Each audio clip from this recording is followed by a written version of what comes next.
सती माँ धनवान है और पार्वती मैया गुणवान है। इसलिए पूरी दुनिया में जितने भी व्रत हैं, पूरी भारत की भूमि पर जितने व्रत होते हैं, कोई व्रत लक्ष्मी जी का नहीं है। भारत की भूमि पर कोई व्रत सरस्वती मैया का नहीं है। भारत की भूमि पर कोई व्रत इंद्राणी का नहीं है। भारत की भूमि पर कोई व्रत किसी देवी का नहीं है। जितना भारत की भूमि पर एक व्रत भारी है वो है माता पार्वती जी का। तीज का व्रत करोगे तो पार्वती जी का है, चतुर्थी का व्रत करोगे तो पार्वती जी का है, छठ का व्रत करोगे तो पार्वती जी का है। आप जितने व्रत देवी जी का करोगे नवरात्र में तो पार्वती जी का है। भारत की भूमि पर जितने व्रत हुए नारियों के, छोटी तीज, बड़ी तीज, हरतालिका तीज, करवा चौथ, जितने चतुर्थी के व्रत, जितने तीज के व्रत, जितने छठ के व्रत, जितने भारत की भूमि पर हुए, ये सब माता पार्वती जी के हैं। पार्वती के क्यों हैं? क्योंकि धनवान और गुणवान में अंतर है। माँ पार्वती गुणवान है, इसलिए माताएं उनके व्रत कर कर अपने अंदर भी वो गुण उत्पन्न करना चाहती हैं कि हम भी ऐसा तप करें, हम भी ऐसी साधना करें। हे माता पार्वती, जैसे आपका अखंड सौभाग्य है, हे माँ जगत जननी, हमारा भी मांग में अखंड सौभाग्य रहे। जैसे आपके चूड़े अमर हैं, हे माँ हमारे हाथ में भी चूड़े अमर हो। हे माँ जैसे आपके भाल की बिंदी अमर है, माँ मेरे भाल की बिंदी भी अमर हो। हे माँ जैसे आपके नैनों का सुरमा, बालों का गजरा अमर है, हे माता पार्वती हमारे भी नैनों का सुरमा और बालों का गजरा अमर कर देना। बस इतनी सी कृपा नारी माता पार्वती से मांगा करती है, माँ पार्वती से चाहती है। सूचक वस्तुओं का जो दान करता है वो जीवन में कभी विधवा नहीं होता। महाराज वो 8 वस्तुएं बताई हैं। पहला कुमकुम,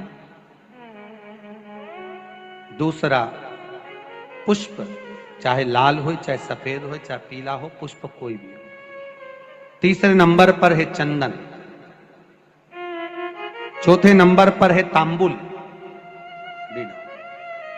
5वें नंबर पर है काजल। 6ठे नंबर पर है ईख। क्या बोलते हैं यहां पर ईख को? क्या बोलते हैं? गन्ना, ईख। 7वें नंबर पर है लौंग, खाने वाली जो लौंग होती है, लौंग।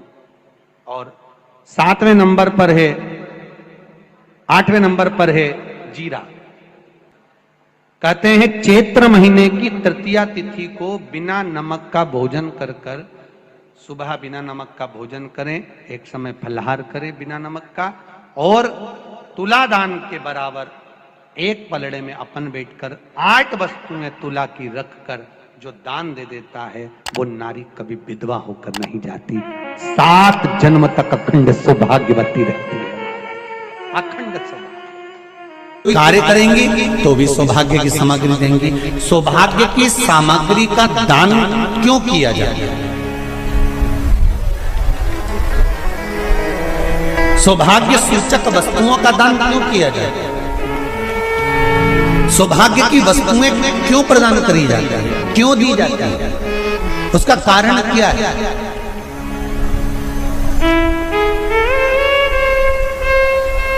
क्यों देते हैं?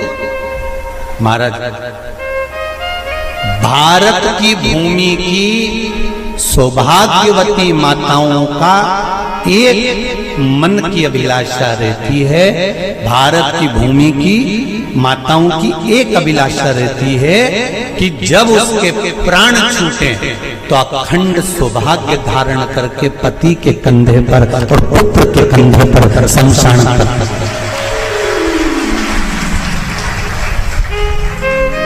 ये भारत की भूमि की माताओं की सोच, उनके मन का संकल्प, उनके मन का भाव। और विदेश की माताओं का क्या संकल्प होता है? महाराज भारत का एक संत विदेश गया और भारत के संत जब विदेश गए तो वहां पर एक माँ, एक स्त्री पति की कब्र के पास में बैठकर पंखा कर रही थी। भारत के संत को बड़ा दुख हुआ, देखो हमारे यहाँ की माताएं तो पति के साथ सती हो जाती हैं, हमारे भारत की भूमि की माताएं तो पति के साथ सती हो जाती हैं, पर ये तो विदेश की माताएं तो भारत की माता से भी बढ़कर है कि पति मर गया, कब्र के अंदर है, तो भी पंखा कर रही हैं। ये तो इनसे भी बड़ी है, भारत की माता से भी बड़ी ये विदेश की माता।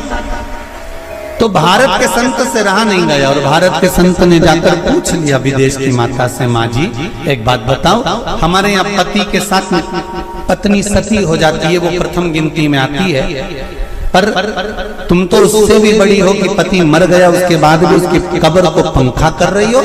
इतने में विदेश की माता ने कहा, मैं पति को पंखा नहीं कर रही हूं, हमारे यहाँ नियम है जब तक पति की कब्र नहीं सूख जाए हम दूसरी शादी नहीं कर सकते, इसलिए पंखे से सुखा रहा।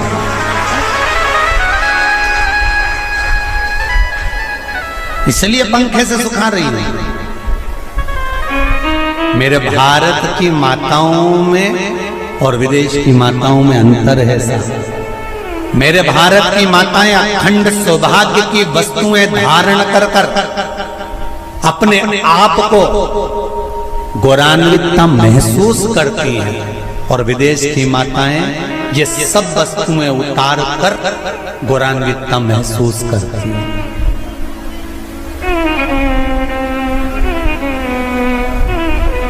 क्यों देते हैं चूड़ी का दान, क्यों देते हैं बिंदी का दान, क्यों देते हैं अखंड सौभाग्य का दान? किस महाराज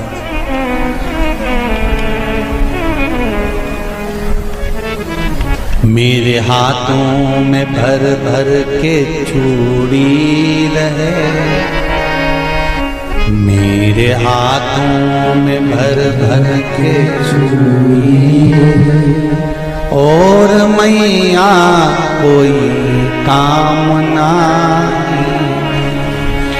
मेरे मस्तक पे चमकती चूनर रहे, मेरे मस्तक पे चमकती चूनर रहे और मैया कोई कामना, मेरी मांगों में भर भर के सिंदूर रहे, मेरी मांगों में भर भर के सिंदूर रहे और मैया कोई कामना नहीं, मेरे पाँव में बिछुड़ी का जोड़ा रहे, एक बिछुड़ी नहीं कितनी, 2 3 4 5, एक एक पाँव में जोड़े से बिछुड़ी होना चाहिए, केवल एक नहीं, सिंगल नहीं। वो तो आजकल का फैशन हो गया महाराज, जो केवल एक बिछुड़ी धारण कर लो उसी में फैशन दिखे। श्रावण की शिव महापुराण की कथा कहती है जब बेटी को विदा करा जाता है और पहली बार बेटी के पांव में जब बिछुड़ी डाली जाती है तो वो बिछुड़ी भी अलग अलग नहीं होती, उस बिछुड़ी के जोड़ को चेन से एक दूसरे से बंधा हुआ होता। बोला सही है कि गलत?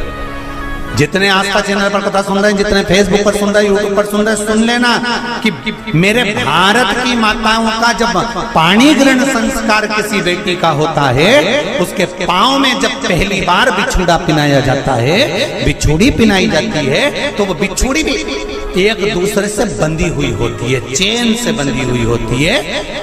उसको अलग अलग वाली बिछुड़ी शादी के मंडप में नहीं पिनाई जाती। क्यों? जैसे ये बिछुड़ी एक दूसरे से पांव में बंधी हुई है, तुम्हारी जिंदगी अंतिम श्वास तक ऐसी ही बंधी है, यही वर्णन है। वो तो अब माताओं ने थोड़ा सा फैशन चेंज कर दिया, अब पांव में ज्यादा बिछुड़ी नहीं पहनती, गड़ती है, चुभती है, एक बिछुड़ी धारण है। महाराज पर नहीं, बिछुड़ी भी 2 जोड़े से। हमारी माताएं, भारत की भूमि की जो माताएं हैं, ये चूड़ी भी हाथ में पहनती है तो जोड़े से पहनती है। बोलो जैसा सही है कि गलत है। एक अकेली चूड़ी माताएं हाथ में धारण नहीं करती हैं।